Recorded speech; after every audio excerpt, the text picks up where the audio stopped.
The impossible challenge. The Grand Hall of the Galactic Assembly fell silent as Ambassador Linway of Earth approached the central podium. Representatives from 37 spacefaring civilizations looked down from their elevated platforms, their expressions ranging from mild curiosity to undisguised contempt. Humanity had only been welcomed into the interstellar community 11 years ago, still considered little more than children playing among ancient beings. High Counselor Zexthar, a tall, willowy being with iridescent skin that shifted between deep blues and purples, activated the holographic display above the center of the hall. A swirling vortex of energy materialized, its chaotic patterns mesmerizing and terrifying in equal measure. The quantum rift in the Cygnus sector continues to expand at an accelerating rate, announced Zexthar, multifaceted eyes scanning the assembly. Our most advanced models predict total system collapse within 3 standard cycles. 4 inhabited worlds and 11 outposts lie in its path. Ambassador Lin studied the projection, her expression grave but determined. Earth requests permission to lead a containment mission.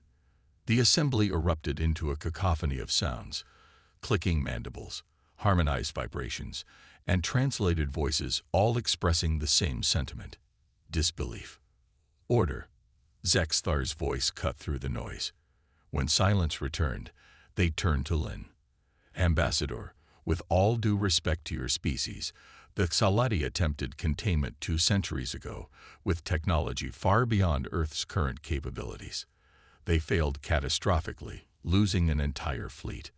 The Marn Collective simulated 17,000 containment scenarios, added Counselor Ithka, their gelatinous form pulsing with each word. None succeeded. The nature of quantum rifts defies conventional physics. Lin nodded respectfully. We've studied the previous attempts and believe we've developed a new approach. We request the opportunity to present our solution. After a brief deliberation, Lin was granted permission. A human team led by Commander Ilara Ray was brought before the assembly the following day.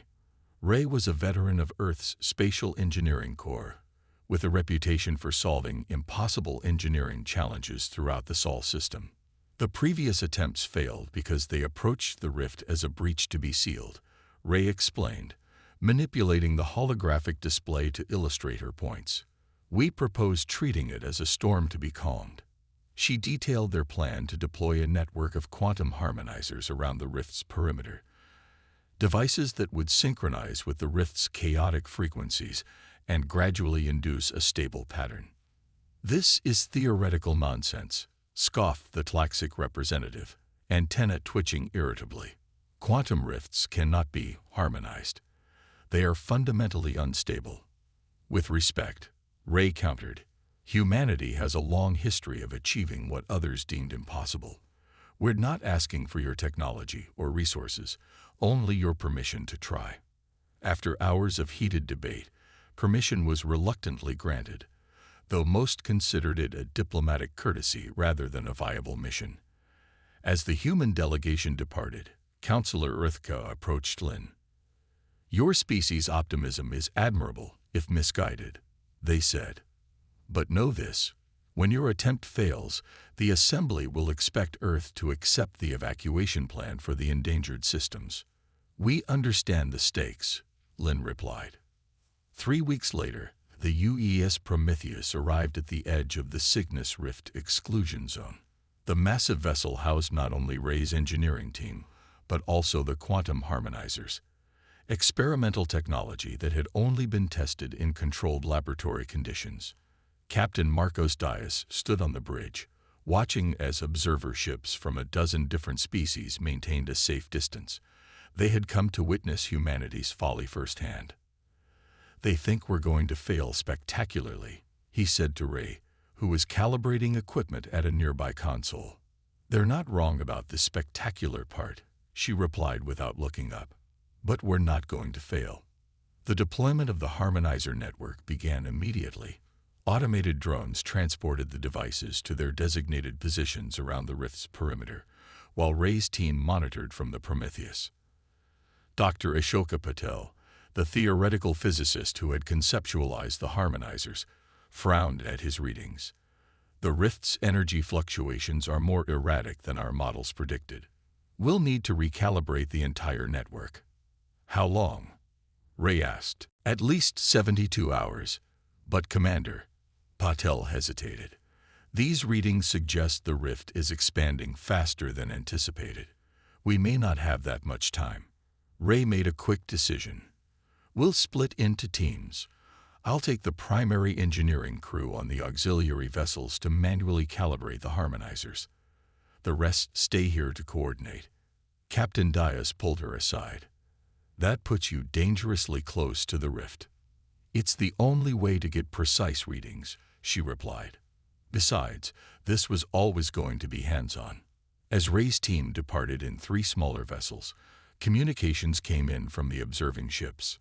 Human vessels, came the translated voice of a Xalati observer. Our sensors indicate you are approaching unsafe proximity to the quantum rift. We strongly advise retreat.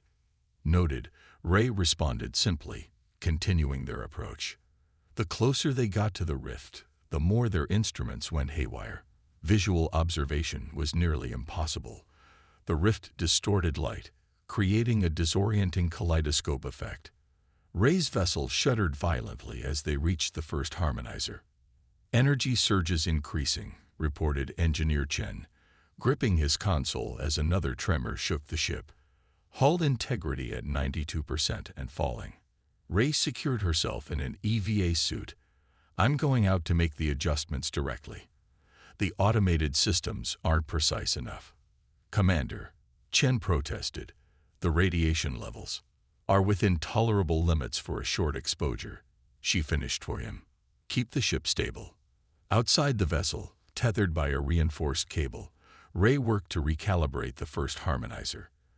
The quantum rift loomed before her, a tear in reality that defied description. Colors that shouldn't exist swirled within its depths, and occasional energy discharges lashed out like solar flares. The work was painstaking and dangerous. As she completed adjustments on the third harmonizer, a massive energy surge erupted from the rift. Ray was thrown backward, her tether snapping. For a terrifying moment, she tumbled through space before the ship's emergency tractor beam locked onto her suit.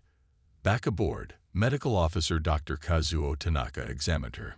Minor radiation exposure, 2 cracked ribs, but nothing critical. Ray was already struggling to get up. We need to finish the calibrations. You need rest, Tanaka insisted. What we need is to contain that rift. Ray countered, wincing as she stood. The other teams, how are they progressing? Teams 2 and 3 have completed their assignments, Chen reported. But the rift's expansion has accelerated. We've lost 2 harmonizers already. Ray studied the holographic display of the network. We're losing coherence in Sector 7. Without those harmonizers, the entire network will fail. Captain Diaz's voice came through on the comm. Commander, the Prometheus is detecting massive energy buildup within the rift. All teams are ordered to return immediately. Ray looked at her team, then back at the display. They had come too far to retreat now. The evacuation of the endangered systems had already begun, but billions of lives still hung in the balance. Captain, she replied, request permission to attempt one final adjustment before withdrawal. I believe we can still stabilize the network. A long pause followed. Both knew what she was really asking. Permission granted. Diaz finally responded, his voice heavy. But you have 30 minutes, not a second more. As Ray prepared to venture out again, she addressed her team. Anyone who wants to return to the Prometheus can take Escape Pod 3. No questions asked. No marks on your record. No one moved. Engineer Chen stepped forward. What's the plan, Commander? Ray smiled grimly. We're going to do what humans do best. Improvise. Defying the odds. The observation deck of the Tlaxic vessel fell silent as they watched the small human ships maneuver dangerously close to the quantum rift. Chief Observer Klezat couldn't decide if the humans were brave or simply foolish. They should have retreated an hour ago, remarked his assistant. Their radiation shielding must be failing by now. Perhaps, Clyzet replied, antennae twitching thoughtfully.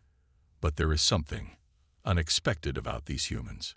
Aboard the auxiliary vessel, Commander Elara Ray's team worked frantically to implement their desperate plan. With 2 harmonizers destroyed and the network failing, they had devised a risky alternative, consolidating the remaining units to create a focused containment field rather than a complete enclosure. It's like damming a river instead of capping a volcano, Ray explained, sketching a quick diagram on a tablet. We redirect the energy flow rather than trying to stop it entirely. Engineer Chen looked skeptical. That's never been tested. Nothing we're doing has been tested, Ray countered. That's the point. The reprogramming of the harmonizers would require direct interface. Someone would need to physically connect with each device and upload the new protocols. The radiation exposure would be significant. I'll go, Ray said, already preparing her EVA suit. Dr. Tanaka stepped forward. Your previous exposure levels are already concerning, Commander. Another dose could cause permanent damage. Then I'll go, volunteered Chen. Ray shook her head. I need you coordinating from here. This is my responsibility. Before anyone could protest further, a quiet voice spoke from the back of the room. Dr. Isabella Morales, the youngest member of the team and a specialist in quantum field theory, stood up. It should be me, she said with quiet determination. I wrote the recalibration algorithms. I can make adjustments on the fly if needed. Ray studied her for a long moment. Are you certain? Morales nodded. This is why I joined the Corps, to make a difference. Within minutes, Morales was outside the ship, maneuvering between harmonizers with a portable interface device. The team watched anxiously as she worked, her vital signs monitored continuously. First harmonizer recalibrated, she reported. Moving to number 2. On the Prometheus, Captain Diaz received increasingly concerned messages from the observing alien vessels. Captain, our sensors indicate a 78% probability of rift collapse within the next hour, came the translated message from the Mern collective ship. Your team must withdraw immediately. Understood. Diaz replied diplomatically, making no promises. Meanwhile, Dr. Morales had reached the 4th harmonizer when disaster struck. A massive energy discharge from the rift engulfed her position. We've lost contact with Dr. Morales, shouted Chen, frantically trying to reestablish communication. Ray was already heading for the airlock. Prepare a secondary EVA unit. I'm going after her. Outside, the quantum rift had grown visibly larger, its chaotic energy patterns more violent. Ray navigated through the distorted space, her suit's sensors barely functioning in the intense radiation field. She found Morales floating unconscious near the 4th harmonizer, her suit damaged but intact. After bringing Morales back to the ship, Ray faced a critical decision. 4 harmonizers had been recalibrated, but 3 more needed adjustment for the containment field to function. With Morales unconscious and time running out, Ray had no choice but to finish the job herself. Keep working on the algorithms, she instructed Chen. I'll handle the physical connections. Back outside, Ray worked methodically despite the increasing danger. The rift's expansion had accelerated, creating gravitational distortions that made movement increasingly difficult. As she completed the 6th harmonizer, a warning flashed in her helmet display. Her suit's radiation shielding was failing. One more, she muttered to herself, pushing toward the final device. On the observation vessels, the alien scientists watched in astonishment as their instruments detected a change in the rift's behavior. The chaotic expansion was slowing. Impossible, whispered the Xalati observer.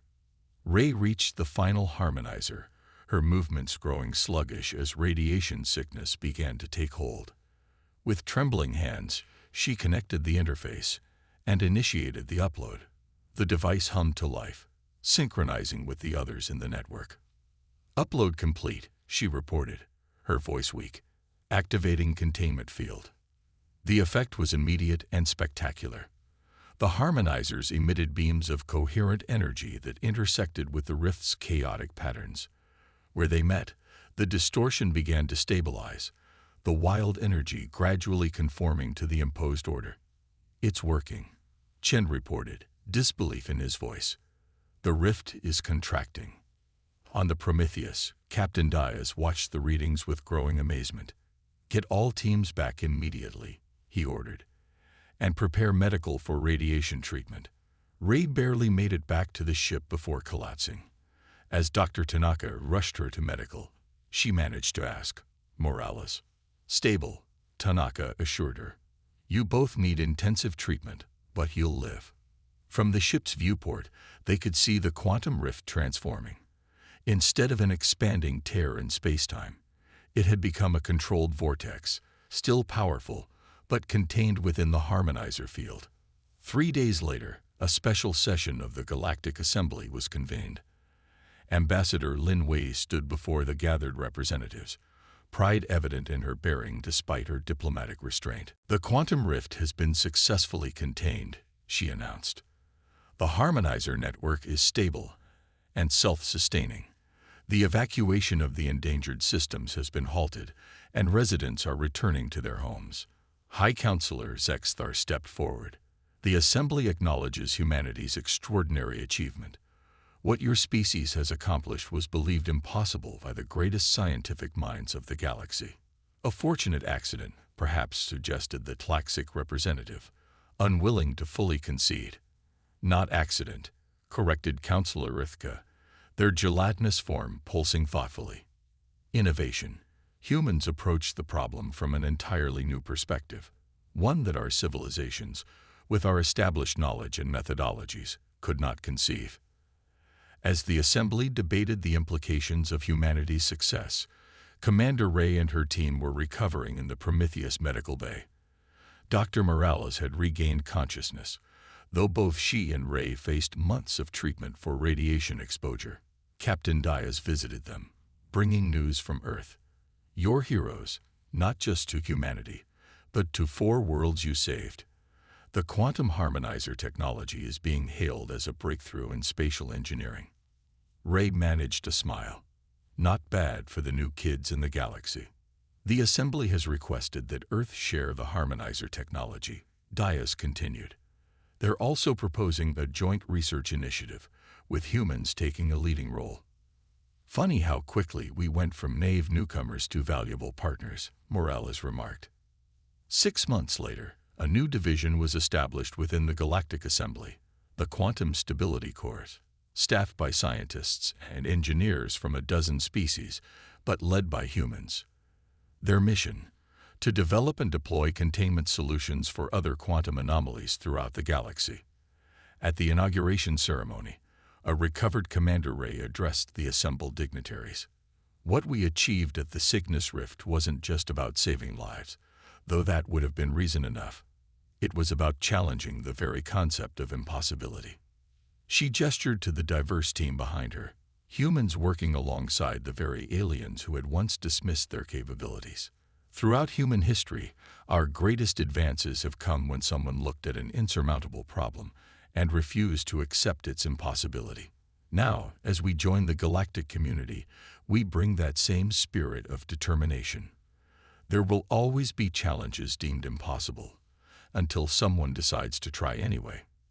As Ray concluded her speech, High Counselor Zexthar approached her privately. "I must confess, Commander, I did not believe your species would succeed." "Few did," Ray acknowledged. "What I find most remarkable," Zexthar continued, "is not that you succeeded where others failed, but that you were willing to risk so much on an uncertain outcome. Many of our species have grown cautious with age and knowledge." Ray smiled. "Perhaps that's humanity's gift to the galaxy then, the willingness to attempt the impossible. After all, every great achievement in history began as an impossibility, until someone proved otherwise." As news of the humans' achievements spread throughout the galaxy, the phrase "impossible, until humans tried it" entered the lexicon of numerous alien cultures. It was sometimes spoken with admiration, sometimes with exasperation, but always with a newfound respect for the tenacious young species that refused to accept limitations. The quantum rift in the Cygnus sector, once a harbinger of destruction, became instead a monument to possibility, a swirling, contained vortex of energy that served as a reminder that in this vast, ancient galaxy, there was still room for innovation, for courage, and for the audacity to challenge the impossible.